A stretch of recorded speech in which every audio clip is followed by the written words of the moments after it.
Today we're getting into something pretty specific, but really useful.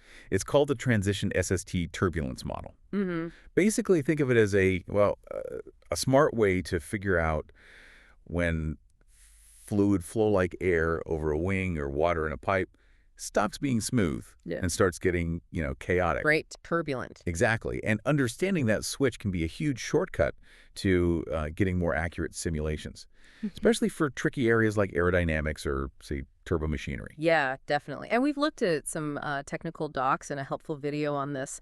Our mission really is to pull out the core ideas, why this specific model is significant, whether you're, prepping simulations yourself or just curious about how this stuff actually works. Okay, sounds good. So let's start there. What exactly is this Transition SST model? What's it doing? Right. So inside ANSYS Fluent, it's basically a set of four equations working together. And their job is to predict or estimate when a flow is likely to transition. Transition, you mean from smooth laminar flow to turbulent? Precisely. That moment or region is called transition onset. And this model tries to automate the process of figuring out where and when that happens in your simulation. Okay. So instead of me, the user, having to, guess where the flow gets messy? Exactly. You avoid that guesswork. The model gives you an informed estimate right out of the box. But what if I do have some idea? Can I give it hints? You absolutely can. That's actually a neat part. While it automates if you have specific info, maybe experimental data about the turbulence levels, things called turbulent kinetic energy, K, and specific dissipation rate, omega, you can feed those in to fine-tune the prediction. Okay, so it's automated but tweakable. Nice balance. It offers a good mix of ease of use and user control, yeah. So why pick this one then?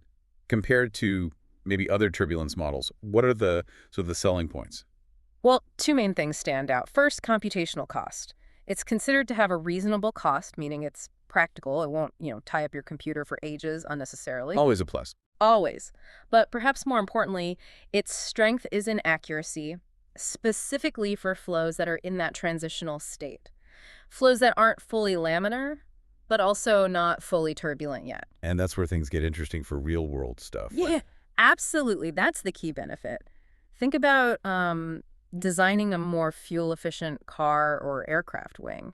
Knowing precisely where that smooth flow breaks down into turbulence is critical. It affects drag, heat transfer, all sorts of performance metrics. Right, because that transition point isn't just a tiny detail.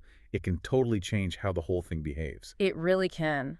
And related to getting that accuracy, there's a specific technical point the sources really emphasize: mesh quality. The simulation grid. Yeah, particularly near walls or surfaces, and especially in regions where the flow might separate on the surface, like behind a curve. Okay, You need a very fine mesh there. The technical detail is maintaining something called a y+'s value. It's a non-dimensional distance from the wall of less than 1. Yes, less than 1. Getting that right is crucial for the model to capture the near-wall physics correctly, which is essential for predicting transition. It shows the level of detail needed. Got it.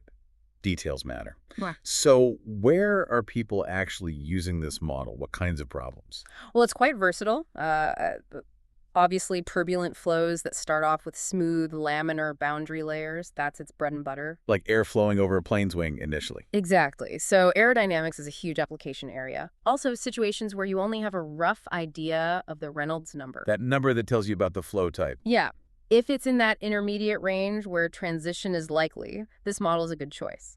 Then there's turbomachinery designing, better turbines, compressors, pumps. Okay. And importantly, it's used specifically when you need to pinpoint and understand the transition region itself, not just before or after, but the process of changing. So it's really about zooming in on that changeover period.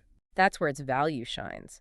For any flow that's actively transitioning from laminar to turbulent, this model generally gives you much better, more physically realistic predictions than models that assume the flow is either fully one or the other.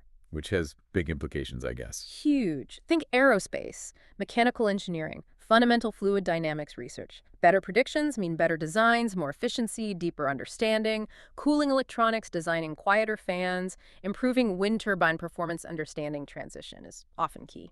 Okay, let me try and sum this up then. So the Transition SST model, it's this 4-equation tool in ANSYS Fluent.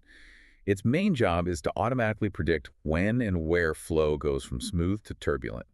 It's computationally reasonable, gives you more accuracy for those tricky in-between flows, but you do need to pay close attention to your mesh, especially that Y plus value near surfaces. Yep, that's a good handle on it. And it pops up in aerodynamics, turbomachinery, basically anywhere that smooth to chaotic switch is important.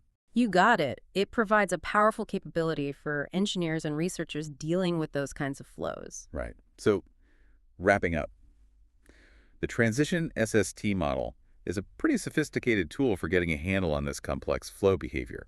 Automation with control, practical cost, better accuracy where it counts. Exactly. And it leaves you with something to think about, doesn't it? Well, just consider how understanding something seemingly subtle, like exactly where flow transitions on a surface, could unlock breakthroughs.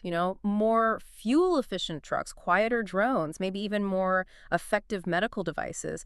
It makes you wonder what other small details in complex systems might hold the key to really big improvements in performance or behavior. That's a really interesting thought to end on. Definitely